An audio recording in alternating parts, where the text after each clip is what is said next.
I think it's very, very important to discover what is silence.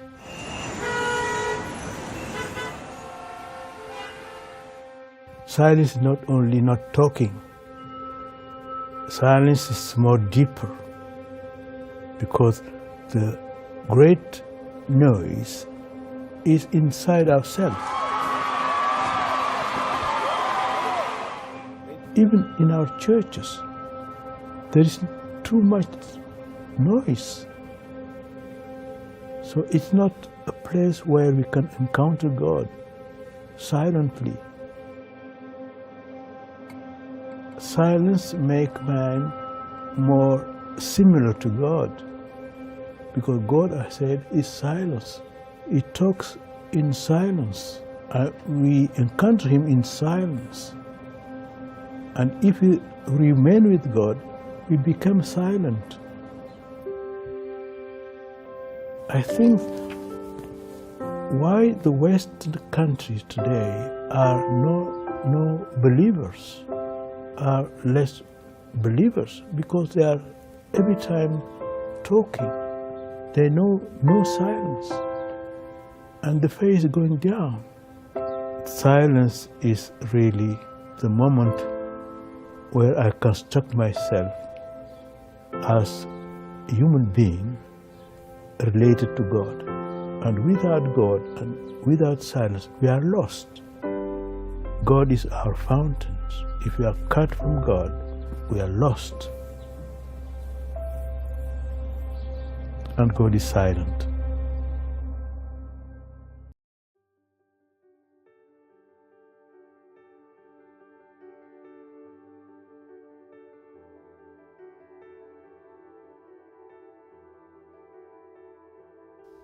Cardinal Sarah writes, in The Power of Silence Against the Dictatorship of Noise, in section 232, silence teaches us a great rule of the spiritual life. Familiarity does not promote intimacy. On the contrary, a proper distance is a condition for communion. Humanity advances towards love through adoration. Sacred silence, laden with the adored presence, opens the way to mystical silence, full of loving intimacy. Under the yoke of secular reason, which only makes us feel guilty, we have forgotten that worship and the sacred are the only entrances to the spiritual life. When I reflect for a moment on what that means, namely that familiarity does not promote intimacy, it's an interesting notion, because as far as our human relationships are concerned, that of parent and child, of husband and wife, and of friends, we would think that the more time we spent with them, the closer we would grow to them. But is it always true? Think of the time that we spend together today, that if our time is spent together in work or in simply tasks, if our relationships are task-oriented or utility-oriented, that it wouldn't be deep enough. We would just feel like we're being used by another person, and there's no intimacy there, despite the fact there being great familiarity. Just like a lot of friendships that we have with coworkers or classmates or whatever, that for a time we're together, and it's not anything malicious, but why is it that after we go our separate ways, we don't reconnect again, despite the fact that we've been very familiar with this or that person? I use that by way of analogy, of course, to talk about our relationship with God. I've recently done not only a number of wedding meetings, but also anniversary blessings and whatnot, and it's always so interesting to talk about couples and when they're proposed to. And oftentimes you hear that the man in particular is quite fearful of the response, even if there's a familiarity with them. They've been dating for 4 or 5 years, they've known each other for even longer. And yet, even in that moment of that next step, if you will, in a relationship, there's a fear present there. But there's also a sort of adoration there in that proposal, say, that there's something special about that moment, and also a moment in which we confront fear, not only the fear of rejection, but even the fear of commitment, mind you. Not only for married couples, but for myself as a deacon, as an example. I was quite fearful when it was the day, even the moment before my diaconate ordination, because you're making a choice with your heart, with your mind, with your soul that is not inconsequential to who you are, to who you will be in the future. And in that way, I offer that again by way of analogy for our relationships here. All of these different relationships, as Cardinal Sarah says, is a way by which to enter into a way of thinking about our relationship with God. And so, not only in our relationship with others, but our relationship with God, if it's just utility-oriented, it's not going to grow deeper. We might be familiar with Scripture, we might be familiar with the Mass and our prayers and everything else, but that doesn't promote intimacy with God.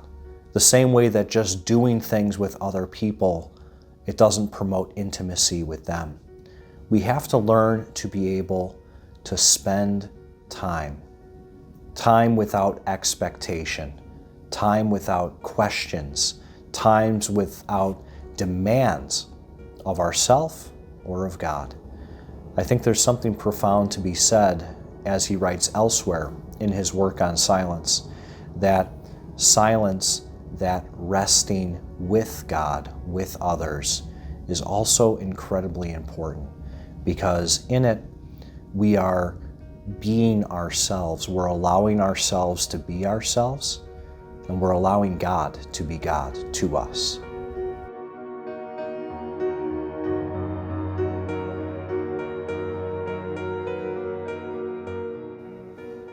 Another portion of Cardinal Sarah's book are words in relation to silence. He says later on in the chapter I quoted earlier in this video that words often give us the illusion of knowledge, that words confine us to creation, that if God is silence, the language of God is silence, then our words can oftentimes move us away from God more than they do move us closer to Him. It's not to say that Scripture, ritual, worship, all of those things that we as human beings throughout the generations and the Church herself has through those generations as well put into words. Of course, Jesus preached, but at the same time, our words can often give us the illusion of having figured it out, of that there is no mystery because there's an answer to that mystery. Again, it's not that words are unimportant, but it's that when we become addicted to our words, or rather addicted to explanation, that there's a clear answer for questions of life or of faith, when in reality silence is an answer. You may be wondering as I say that, why am I sitting here as opposed to somewhere else? Well, sitting here was inspired by recently doing a burial service over at St. Adalbert's Cemetery. And as I was driving through all the winding roads in our cemetery, I noticed along the way that obviously the silence of a graveyard, the wind kind of rushing through the trees. But as I drove through those winding roads, individuals, small groupings of family, I saw a family sitting together around a grave, looked to be a mother, father, 3 small children, and older woman, presumably the wife of whoever was buried there. And they were sitting together around this grave. Another older gentleman was tending to flowers. Another woman was wiping off the gravestone of a husband, of a father, of a son. I couldn't tell from the distance, but none of them were talking. They were simply there in the quiet with their loved ones in this place. And I think that goes to show that not only in life, but on people being on both sides of life and death, that words aren't necessary. Sometimes words don't help. Sometimes words don't give clarity. Words are more of an escape than they are of a consolation. I say that because as I look around and I sit behind these candles here, it's another representation in our church, albeit subtle, of things that are said without words. How many times after Mass are people sitting here, kneeling here, standing here before this side altar of the Blessed Virgin Mary, or standing over at the side altar of St. Joseph and simply lighting a candle? What is it about our habit of lighting candles, of allowing that to be our prayer, a representation of our prayer? Just as silently as these candles burn behind me, representing the hopes, the anxieties, the well wishes, the affection, the sorrow, whatever it is, all of these candles burn the same, and yet they're all symbolic of the point we've been making today, that sometimes silence, silent gestures, gestures of ritual and worship which are silent, speak so much more than our words, mean so much more than our words, and perhaps express more than our words could ever hope to.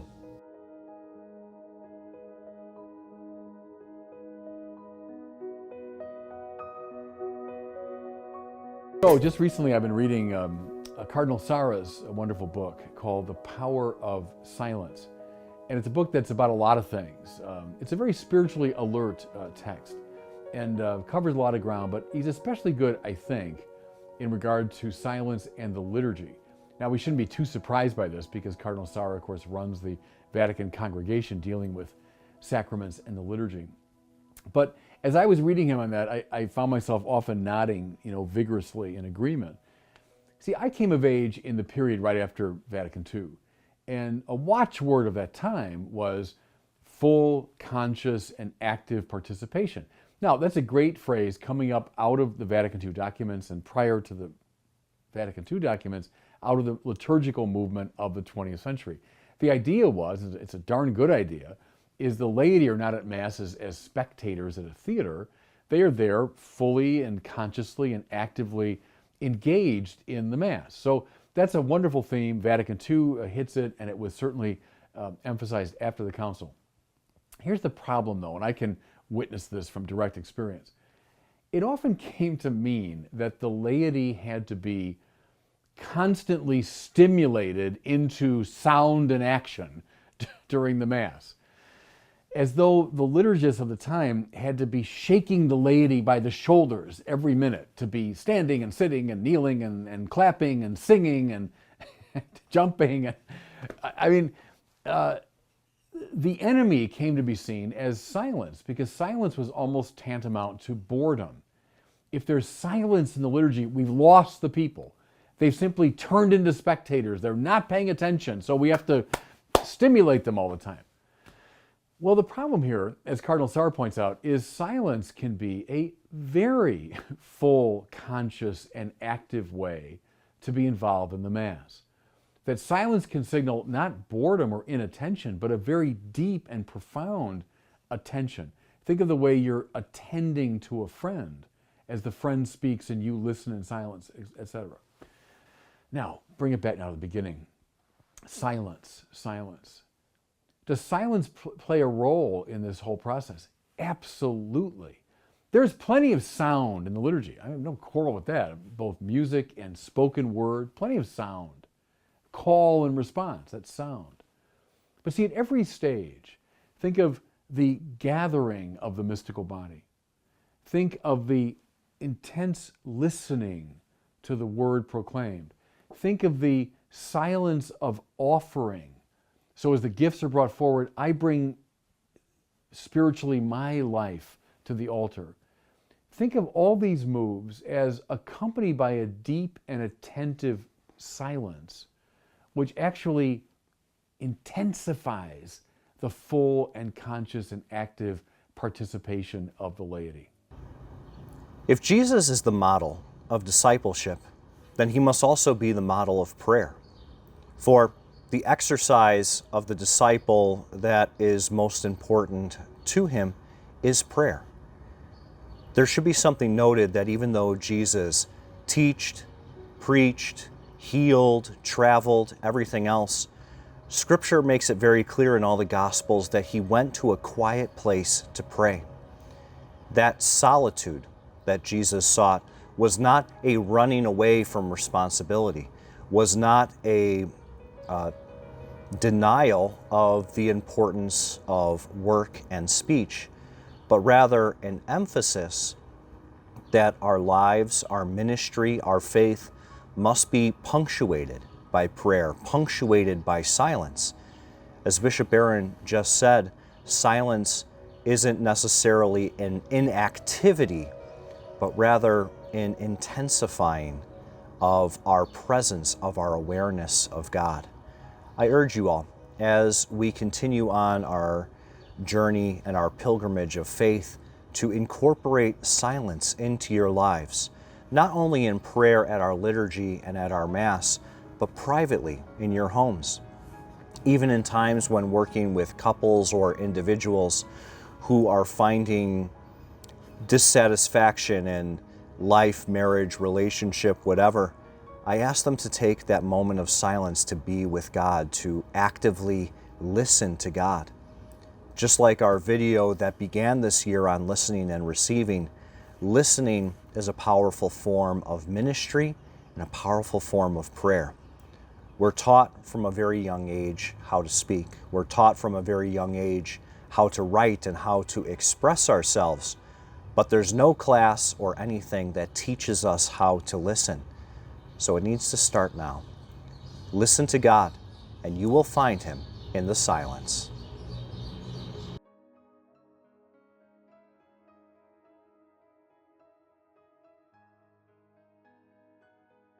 There must be silence. He goes away to a quiet place to pray. Now, unlike the squirrel who's interrupting my recording right now,